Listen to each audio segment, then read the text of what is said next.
El 25 de enero de 2019, la policía de Chuluota, Florida, acudió a una vivienda tras la preocupación de amigos cercanos de la familia. Habían intentado comunicarse durante horas sin obtener respuesta. Algo no estaba bien. Cuando los oficiales ingresaron a la casa, nadie imaginaba el horror que estaban a punto de encontrar. Dentro de la vivienda yacían 3 personas sin vida: un padre, una madre y uno de sus hijos. La escena dejó a los agentes completamente desconcertados. La brutalidad del crimen contrastaba con la tranquilidad del vecindario. No había señales claras de un robo. No parecía un ataque al azar. Para la policía, la primera hipótesis fue inevitable. ¿Un intruso había entrado a la casa y asesinado a toda la familia? Durante los primeros minutos, incluso se contempló la posibilidad de un suicidio tras un ataque familiar.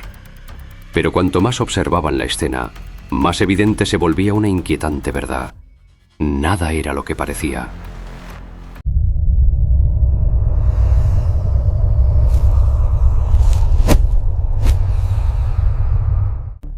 Para la comunidad de Chuluota, los Amato eran el retrato del sueño americano.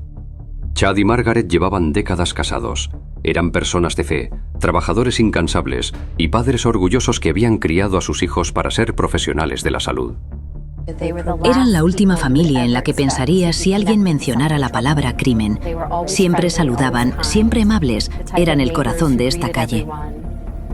La casa de los Amato era un hogar lleno de logros. Fotos familiares en las paredes, diplomas y una vida social activa. Nada en su comportamiento público sugería que alguien pudiera tenerles un odio tan profundo como para eliminarlos a todos en una sola noche. Eran una familia unida. No tenían enemigos. Por eso, cuando nos enteramos, la primera pregunta de todos fue: ¿quién podría querer hacerles daño? No tenía sentido. 3 cuerpos hallados en una casa cerrada por dentro. Un vecindario en shock que ahora cerraba sus puertas con miedo. Y una pregunta que martilleaba la mente de los investigadores. Si no hubo un robo y nadie escuchó gritos, ¿cómo es que una familia entera fue borrado del mapa en una noche? ¿Qué secreto guardaba esa casa que nadie alcanzó a ver? El misterio apenas comenzaba. La policía estaba a punto de descubrir que a veces la normalidad es solo una máscara para algo mucho más oscuro. Con los cuerpos de Chad, Margaret y Cody aún en la escena, los investigadores comenzaron a analizar cada centímetro de la casa en Salton Circle. A primera vista, el escenario sugería una tragedia familiar cerrada. Un homicidio-suicidio perpetrado por el hijo mayor, Cody. Había un arma cerca, había rastros, parecía una explicación rápida. Pero para los peritos forenses nada encajaba. La primera señal de alerta fue la posición de los cuerpos. Cody Amato fue hallado en una sala de almacenamiento, pero su cuerpo no mostraba la dinámica típica de un suicidio. No había salpicaduras de alta velocidad en sus manos, y la trayectoria de la pata era inusual. Peor aún, alguien había intentado limpiar parcialmente las manchas en la cocina donde yacía el padre, Chad. El culpable no solo había mapado, había intentado editar la realidad.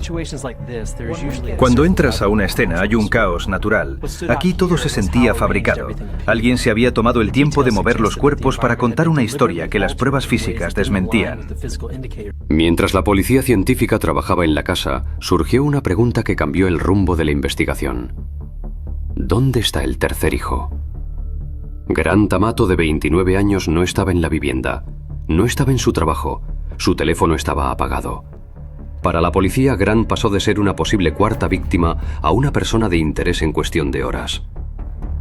Al revisar los registros bancarios de la familia de urgencia, los detectives encontraron el rastro de una hemorragia financiera masiva.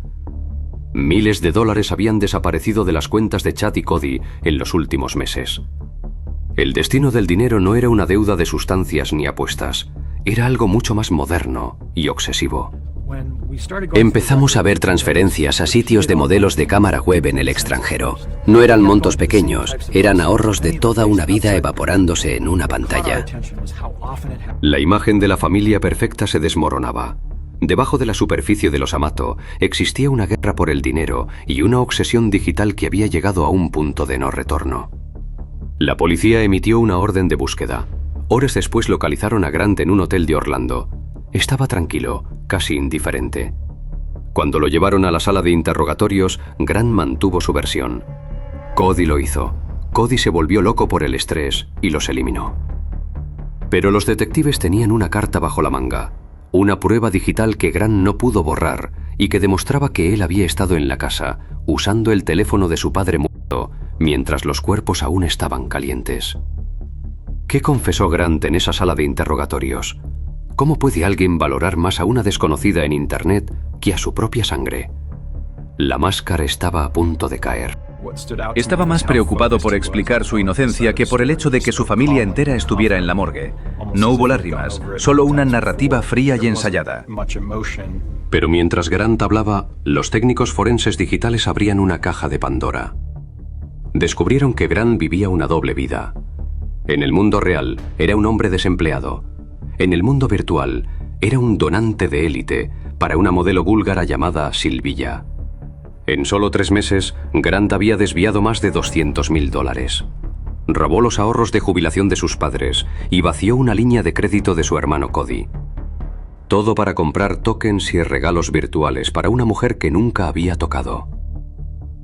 La familia había intentado salvarlo. En un último esfuerzo, sus padres pagaron una estancia en una instalación de rehabilitación por adicción. Pero Grant solo duró 8 días. Yeah. Look at me. I'm outside going to check the mail. And I'm asking you if you can please, pretty please, send me one of your videos. I love it so much when you just send them to me. Yeah, I don't like buying your stuff. It makes me feel weird. Could you please send me one though? Al regresar a casa rompió la única regla que su padre le había impuesto: no volver a contactar a Silvija. Chad Amato le entregó un contrato escrito a su hijo. Las condiciones eran claras: buscar un trabajo real, devolver el dinero y desconectarse para siempre. Grant firmó el papel, pero esa misma noche volvió a entrar al sitio de cámaras. La noche del 24 de enero, el conflicto llegó a su punto de quiebre. Chad descubrió que Grant seguía enviando mensajes a la modelo. Le dio un ultimátum definitivo: debía irse de la casa de inmediato. Durante el interrogatorio, los detectives confrontaron a Grant con el contrato roto y las transferencias bancarias realizadas minutos después de que se estimara la muerte de su padre. Grant se hundió en su silla. El silencio se volvió ensordecedor. Las pruebas digitales eran irrefutables. Alguien había usado la computadora de la casa para enviar mensajes a Silvija, mientras los cuerpos de Margaret y Chad yacían en el suelo. Y esa persona no era Cody. La imagen del hijo afligido se desvanecía, y una verdad aterradora tomaba su lugar. Un hijo que valoró más una fantasía digital que la vida de quienes lo criaron. Una deuda impagable. Y un plan ejecutado con una frialdad que nadie sospechaba. La pregunta ya no era qué había pasado, sino cómo Grant Amato pensó que podría salirse con la suya. En el próximo capítulo, la caída final y el veredicto. Tras meses de investigación, la Fiscalía logró armar el rompecabezas de lo que realmente ocurrió el 24 de enero de 2019. No fue un ataque externo, ni una explosión de locura de Cody. Fue una ejecución sistemática y fría. Las pericias demostraron que Grant silenció primero a su madre, Margaret, mientras ella estaba en su escritorio. Esperó a que su padre, Chad, llegara del trabajo para emboscarlo en la cocina. Finalmente, esperó 4 horas más, usando el teléfono de su padre sin vida para atraer a su hermano Cody a casa y silenciándolo apenas cruzó la puerta. Grant no llamó a emergencias. En su lugar, pasó la noche intentando limpiar las manchas y manipulando los cuerpos para que pareciera que Cody se había quitado la vida. Sin embargo, cometió un error fatal. Dejó los registros digitales de su computadora activos mientras sus padres ya estaban sin vida. Cuando el caso llegó a juicio en julio de 2019, la Fiscalía presentó un motivo que dejó al público en shock. Grant no lo hizo por odio, sino por una conexión a Internet. Gran Amato no veía a seres humanos, veía obstáculos. Sus padres y su hermano eran lo único que se interponía entre él y la fantasía que había construido con una mujer al otro lado del mundo. Durante el proceso, la defensa de Gran intentó sembrar la duda, señalando que el arma homicida nunca fue encontrada. Sin embargo, la evidencia de las transferencias de dinero y el hecho de que Gran usara el dedo de su padre sin vida para desbloquear su teléfono fueron pruebas imposibles de ignorar. Gran mantuvo una expresión gélida durante todo el juicio. No hubo lágrimas por su madre, ni remordimiento por su hermano.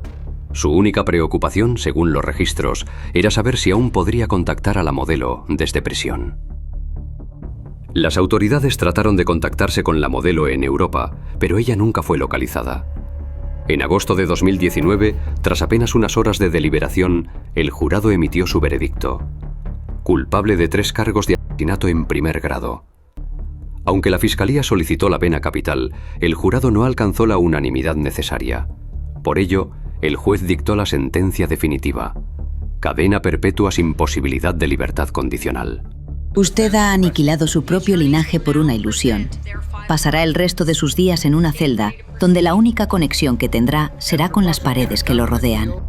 Hoy, en 2026, Gran Amato permanece en una prisión de alta seguridad en Florida. Su caso sigue siendo estudiado como uno de los ejemplos más extremos de cómo la adicción digital y la pérdida de contacto con la realidad pueden destruir una vida. Los Amato eran una familia que lo dio todo para salvar a su hijo menor. No sabían que al intentar rescatarlo de su obsesión, estaban firmando su propia sentencia de muerte. Porque en la era de la hiperconexión, el peligro más grande puede estar sentado en la habitación de al lado, frente a una pantalla encendida.